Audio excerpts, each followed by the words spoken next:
Hi friends, அஸ்ஸலாமு அலைக்கும். Good morning. எல்லாம் எப்படி இருக்கீங்க? நான் நல்லா இருக்கேன், நீங்கள் நல்லா இருப்பீங்கன்னு நினைக்கிறேன். நம்ம சேனலுக்கு புதுசாக இருந்தீங்க அப்படின்னா சேனலை சப்ஸ்கிரைப் பண்ணிக்கோங்க. வீடியோ பிடிச்சிருந்தா லைக் பண்ணுங்கள், ஷேர் பண்ணுங்கள், கமெண்ட் பண்ணுங்கள். தொடர்ந்து வீடியோவுக்கு சப்போர்ட் பண்ணுங்கள். தொடர்ந்து வீடியோவை பாருங்கள். ஓகே ஃப்ரெண்ட்ஸ், வீடியோ கண்டினியூ பண்ணலாம் வாங்க.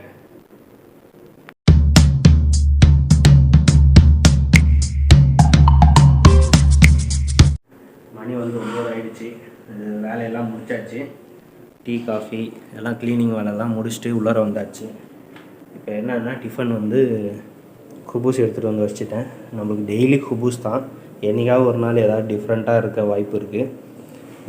இப்போ 2வது வாட்டி டீ குடிச்சிட்ருக்கேன். ஃபஸ்ட்டு காலையில் ஏஞ்சி டீ போட்டோடனே டீ குடிச்சிருவேன். இப்போ 2வது வாட்டி சின்ன சின்ன கிளாஸுன்றதால கொஞ்சம் 4-5 வாட்டி டீ போகும். நம்ம டீ கடையில் இருக்கிறதால 4-5 வாட்டி டீ போகும். தொட்டுக்கு என்ன செஞ்சுட்ருக்காப்புல அப்படின்னா விஜய் இது முட்டை பொடி மாஸ் பண்ணுறேன் அப்படின்ட்டு முட்டை அடித்து வெங்காயம் இதெல்லாம் ரெடி பண்ணிகிட்டு இருக்காப்புல. இந்த அடுப்பு தான் சூடாகிட்டுருக்குல்ல, அது 1ஆம் நம்பர் 6ல் வச்சா தான் கொஞ்சம் ஹீட் அதிகமாகும். இது இந்த லைன். ஸோ இது வந்து எலக்ட்ரிக்கல் ஸ்டவ்.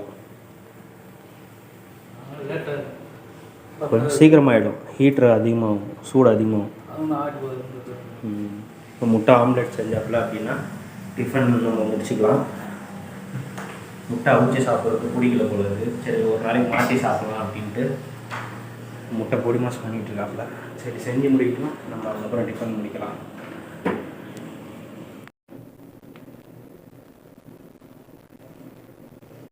ஹாய் ஃப்ரெண்ட்ஸ், மணி வந்து 1:45 ஆகிடுச்சு. சாப்பாடு டைம். ஃப்ரெஷ்அப் ஆகிட்டேன். திவானியா வேலை முடிச்சுட்டு வந்துட்டு இப்போ வந்து சாப்பிட்றதுக்கான டைமு. சாப்பாடு என்னன்றதை பார்க்கலாம். சாப்பாடு வந்து பார்த்திங்க அப்படின்னா இது வந்து ரொம்ப கருக வச்சிட்டாப்புல. இது வந்து பார்த்திங்க அப்படின்னா இந்த புறா சொல்லுவாங்களா, புறா கறி. அதுக்கப்புறம் வந்து அந்த புறா போட்டு இந்த பிரியாணி மாதிரி செஞ்சுருக்காங்க. நான் வந்து குழம்பு வந்து லைட்டாக போட்டு வந்தேன். ஏன்னா நம்மளுக்கு கொஞ்சம் ரஃப்பாக ரைஸ் மட்டும் சாப்பிட்டா நம்மளுக்கு தொண்டையில் சிக்கும். அதனால் வந்து கறி குழம்பு வச்சுருந்தார், சிக்கன் குழம்பு. அந்த சிக்கன் குழம்பை மட்டும் லைட்டாக மேலே தூக்கி போட்டு வந்துட்டேன். கொய்த்தி அவங்க சாப்பிட்றது தான், ஓனர் வீட்டில் சாப்பிட்றது தான் இது. அவங்களுக்கு செஞ்ச சாப்பாடு தான். நம்மளுக்கு ரைஸ் கொஞ்சம் எக்ஸ்ட்ரா வச்சுருவாங்க, அதே ரைஸ் தான் நம்ம சாப்பிடுவோம்.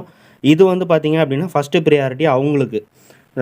ஓனர் சாப்பிட்டு போக அவங்க சாப்பிடாத பீஸ் எல்லாமே இருக்கும் இல்லையா, அது வந்து நம்ம எடுத்து சாப்பிட்டுக்கலாம். ஸோ அந்த மாதிரி வந்து புறா இது வந்து மேலே இருக்கிற தோல் எடுத்துகிட்டு கறி மட்டும் லைட்டாக இருக்கும், அதை மட்டும் சாப்பிட்டோன்னா நல்லாயிருக்கும். சாலட் எடுத்துகிட்டு வந்திருக்கேன். ஸோ நம்மளுக்கு வந்து கொஞ்சம் சில்னஸ்க்காக, ஏன்னா இது கொஞ்சம் சூடுன்னு நினைக்கிறேன், அதனால் நம்மளுக்கு சாலடு, அதே மாதிரி கொஞ்சம் லெமன் செரிமானத்துக்காக. ஸோ இதுதான் நம்மளுடைய லன்ச்சு.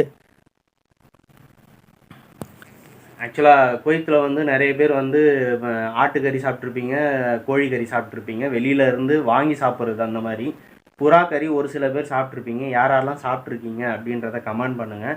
இது வந்து ஓனர் வீட்டில் சாப்பிட்றது தான். ஓனர் வீட்டிலேருந்து நம்ம டிரைவராக இருந்து ஓனர் வீட்டு சாப்பாடு நம்மளுக்கு கிடைக்கிற இடத்துலலாம் பார்த்திங்க அப்படின்னா ஒரு சில டிரைவருக்கு இந்த மாதிரி அவங்க சாப்பிட்ற சாப்பாட்டில் நம்ம டேஸ்ட் பண்ணுறதுக்கு ஒரு சில ஐட்டம் கிடைக்கும். அந்த மாதிரி யாரெல்லாம் வந்து புறா கறி வந்து சாப்பிட்ருக்கீங்க அப்படின்றத கமெண்ட் பண்ணுங்கள். ஸோ எனக்கு வந்து மாஷா அல்லாஹ் நம்மளுக்கு வந்து அவங்க சாப்பிட்றதும் நம்மளுக்கு வந்து ஒரு சில ஐட்டம் வந்து கிடைக்கும். நம்மளும் வந்து புது புது டிஷ்ஷாக வந்து சாப்பிட்டு பார்க்கலாம், ட்ரை பண்ணி பார்க்கலாம். ஸோ அந்த மாதிரி தான் இதுவும் வந்து நம்ம ஆல்ரெடி சாப்பிட்ருக்கோம். அதுதான் இப்போ நான் வந்து லஞ்ச் சாப்பிட போகிறேன். இப்போ ரூமில் வந்து யாரும் இல்லை, எல்லாம் வந்து இவர் வந்து டிரைவர் வந்து டியூட்டி போயிருக்காப்புல, சமையல்காரி இப்போ தான் குளிக்க போயிருக்காப்புல. அதனால் ரூமில் நம்ம தனியாக இருக்கிறதால ஈஸியாக வந்து நம்ம வந்து வீடியோ எடுக்கலாம். மற்ற டைமில் வந்து அவங்க யாராவது இருந்தாங்க அப்படின்னா நம்மளால் வீடியோ எடுக்க முடியல. சாப்பிட்டுட்டு அடுத்தது முதலாளி அம்மா டியூட்டி போகணும். மணி 1:45 ஆகிடுச்சு. 2 மணிக்கெலாம் ஃபோன் பண்ணிவிடுவாங்க. ஒரு 10 நிமிஷத்தில் நம்ம சாப்பிட்டு முடிச்சிடுவோம். டியூட்டி போகிறப்ப நான் உங்களுக்கு கண்டினியூ பண்ணுறேன். ஹாய் ஃப்ரெண்ட்ஸ், முதலாளி அம்மா டியூட்டிக்கு வந்துட்டேன். மணி வந்து பார்த்திங்க அப்படின்னா 2:15 ஆகுது. சாப்பிட்டுட்டு இருந்தேன். சாப்பிட்டு முடிக்க போகிறேன். ஒரு 2 நிமிஷத்துக்கு முன்னாடி ஃபோன் பண்ணிட்டாங்க, கிளம்புறேன் அப்படின்ட்டு. இன்றைக்குமே வந்து ஜிஎம்சி வந்து டியூட்டிக்கு போயிருக்கு, பெரிய வண்டி. ஸோ சின்ன வண்டி ஃபோர்டு வண்டி தான் எடுத்துகிட்டு வந்தேன்.